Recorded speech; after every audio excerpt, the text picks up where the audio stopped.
राधे राधे, जय श्री कृष्णा। जय हो गणेश जी भगवान की जय। आज हम कार्तिक मास में पूरे महीने सुनी जाने वाली गणेश जी की कहानी सुनेंगे। आज मैं आपके लिए गणेश जी की पवित्र पौराणिक प्रामाणिक कहानी लेकर आई हूँ। आइए अब हम गणेश जी की कहानी सुनते हैं।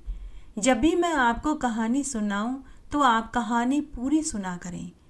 अधूरी कहानी सुनने का फल नहीं मिलता। साथ ही बीच बीच में आप हुक्कारा लिया करें, क्योंकि कहानी सुनने, कहने और हुक्कारा लेने वाले को कहानी का पूरा फल मिलता है।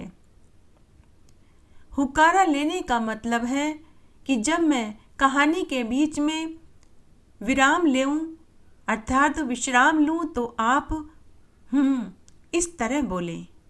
आइए अब हम गणेश जी की कहानी सुनते हैं।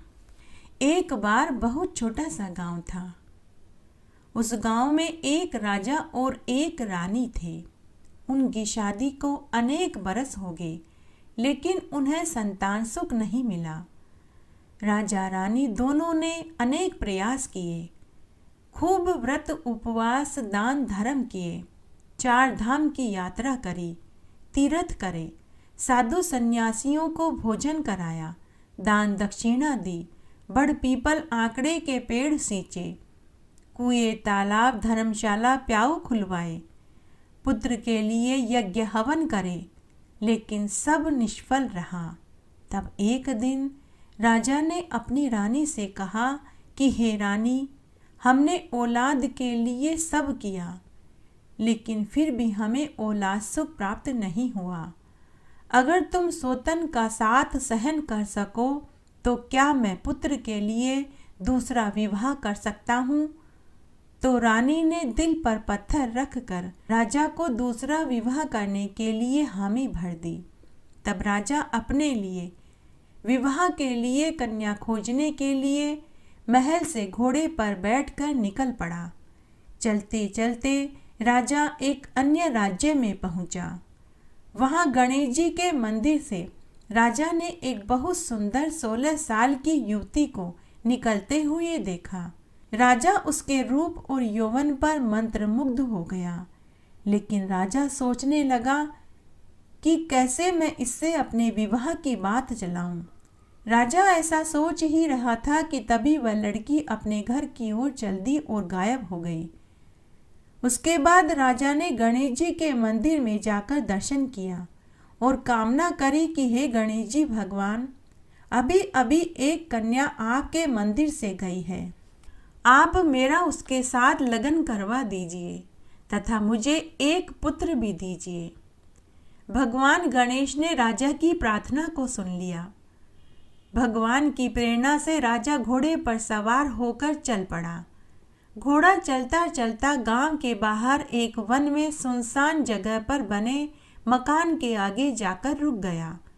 राजा भी सोच में पड़ गया कि मेरा घोड़ा मुझे यहाँ लाकर क्यों रुक गया।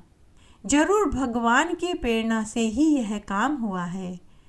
राजा ने घोड़े को एक पेड़ से बांधा और उस मकान के भीतर चला गया। वहाँ एक बूढ़ी महिला बैठी सूत काट रही थी। राजा ने उससे पीने का पानी मांगा। बूढ़ी महिला ने राजा को पानी पिलाया और पूछने लगी कि आप कौन हैं, कहाँ से आए हैं? देखने में तो आप किसी नगर के राजा लगते हो। तो राजा ने कहा कि मैं चंद्रपुर नगर का राजा हूँ। मुझे मेरी पहली रानी से संतान सुख नहीं मिला, तो पुत्र की इच्छा से मैं दूसरा विवाह करना चाहता हूँ। तो मैं खुद के लिए एक सुंदर सुशील सुसंस्कृत लड़की को ढूंढ रहा हूँ।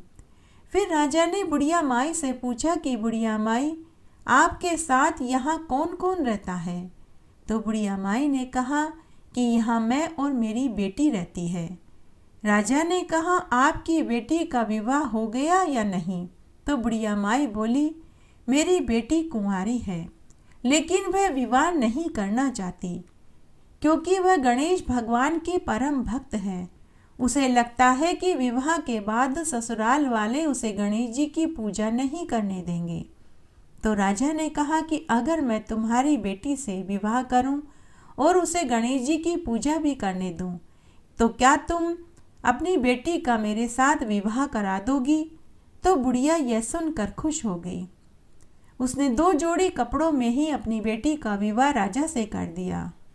राजा बुढ़िया की बेटी, जिसका नाम चंदा रानी था, उसे लेकर महल में आ गया। अब राजा अपनी दोनों रानियों के साथ सुख से रहने लगा। गणेश भगवान की कृपा से छोटी रानी को 6 महीने के बाद ही गर्भ ठहर गया और 10वें महीने में उसे एक बहुत सुंदर लड़की पैदा हुई। लड़की पैदा होने से राजा और बड़ी रानी उदास हो गए। उन्हें तो पुत्र चाहिए था। वंश को आगे बढ़ाने के लिए राजा व बड़ी रानी पुत्र की कामना कर रहे थे। जब चंदा रानी को बेटी हो गई तो बड़ी रानी राजा से बोली कि हे महाराज, पुत्र के लिए ही आपने दूसरा विवाह किया था। अगर ऐसे ही छोटी रानी बेटियां पैदा करती रहेगी तो हमारे बाद कौन इस राज्य का उत्तराधिकारी बनेगा? महाराज, आप इस रानी को छोड़कर दूसरा विवाह कर लीजिए। छोटी रानी ने राजा की और बड़ी रानी की बातें सुन ली। उसने भगवान गणेश से कहा कि हे गणेश जी भगवान, आप मुझे एक पुत्र दीजिए। अगर मैंने आपकी पूजा सच्चे मन से करी है तो आप मुझे मेरी पूजा का फल दीजिए। अगर आपने मुझे पुत्र नहीं दिया तो मैं अन्न जल का त्याग कर रही हूँ। मैं तब तक अन्न जल नहीं खाऊंगी पीऊंगी जब तक कि आप मुझे पुत्र का वरदान नहीं दे देंगे। उसके बाद छोटी रानी ने कठोर तप शुरू कर दिया। उसने अन्न जल का त्याग कर दिया। उसने अपनी दूध मुही बच्ची को भी दूध नहीं पिलाया। दूध मुही बच्ची दूध के लिए छटपटाने लगी। नवजात बच्ची को रोता देखकर बड़ी रानी का हृदय दया से भर गया। उसने छोटी बच्ची को अपने गोद में उठाकर छाती से लगा लिया।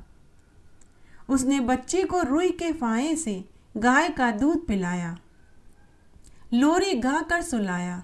अब बड़ी रानी ही नवजात बच्ची की देखभाल करने लगी।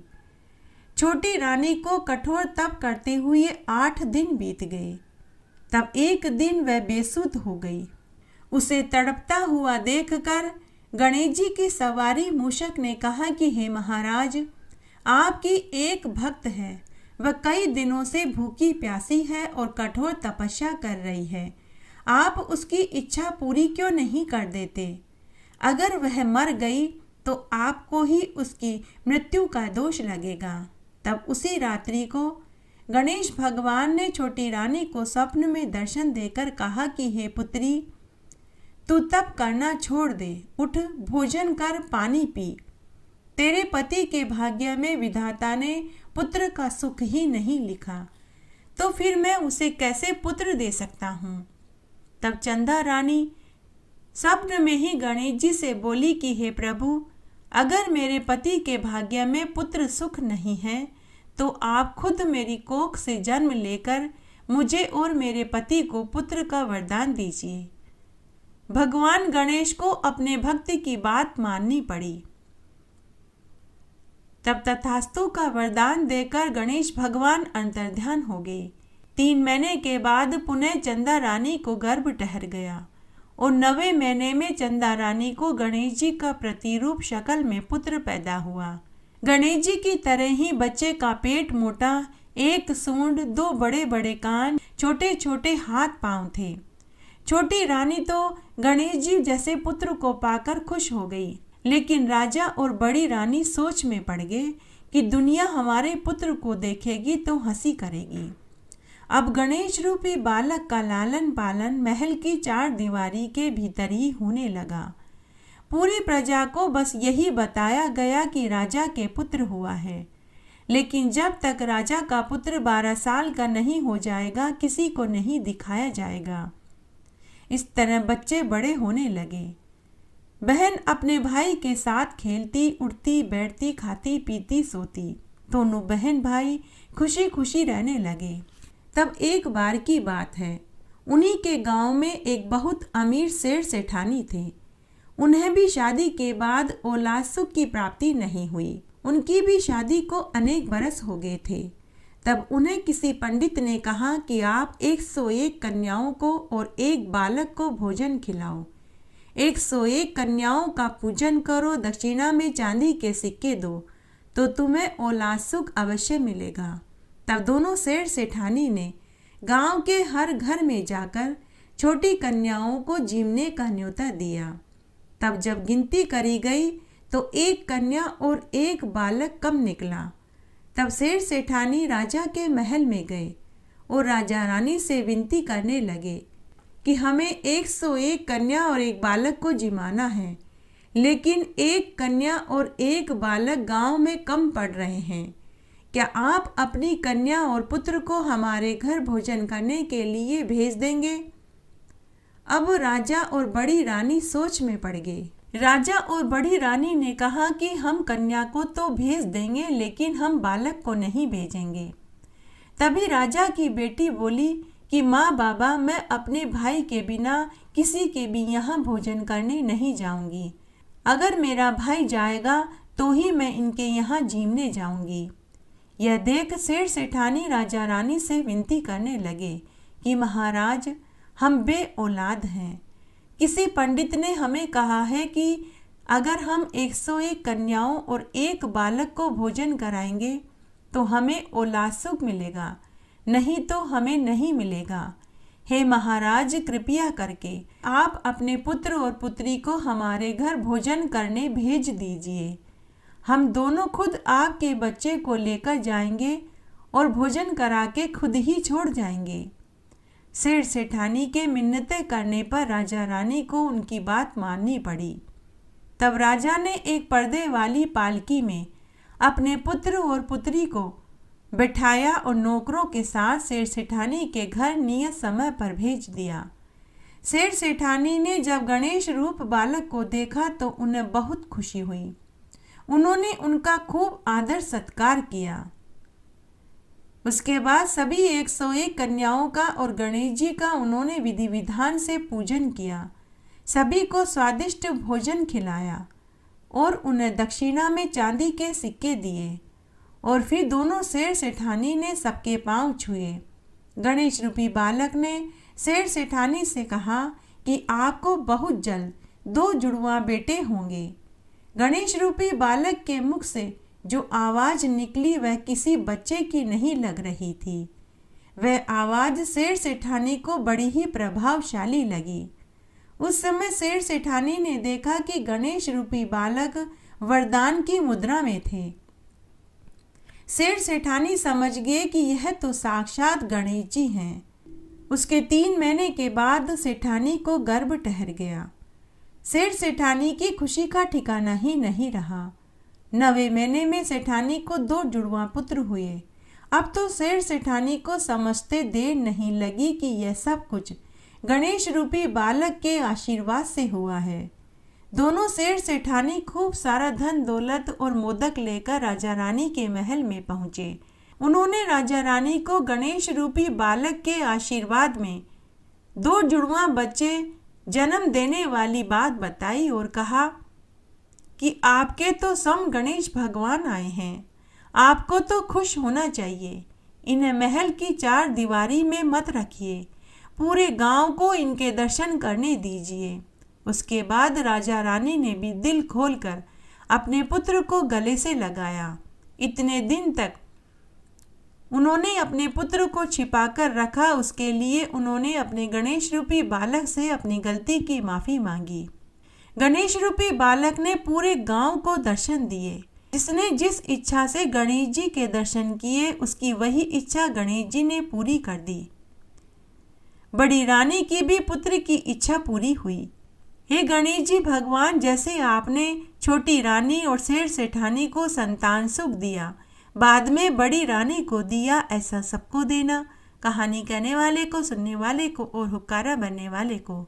घटती हो तो बुरी हो, पूरी हो तो परवान चढ़े, भूले बिसरे नाम तेरे भंडार में भरे। इस तरह आज हमने पूरे कार्तिक मास में सुनी जाने वाली गणेश जी की कहानी सुनी। आशा करती हूँ यह आपको ज़रूर पसंद आएगी। मेरे साथ बने रहने के लिए आपका धन्यवाद। आगे आने वाली कथा कहानी के लिए भी आप इसी तरह मेरे साथ बने रहें। धन्यवाद।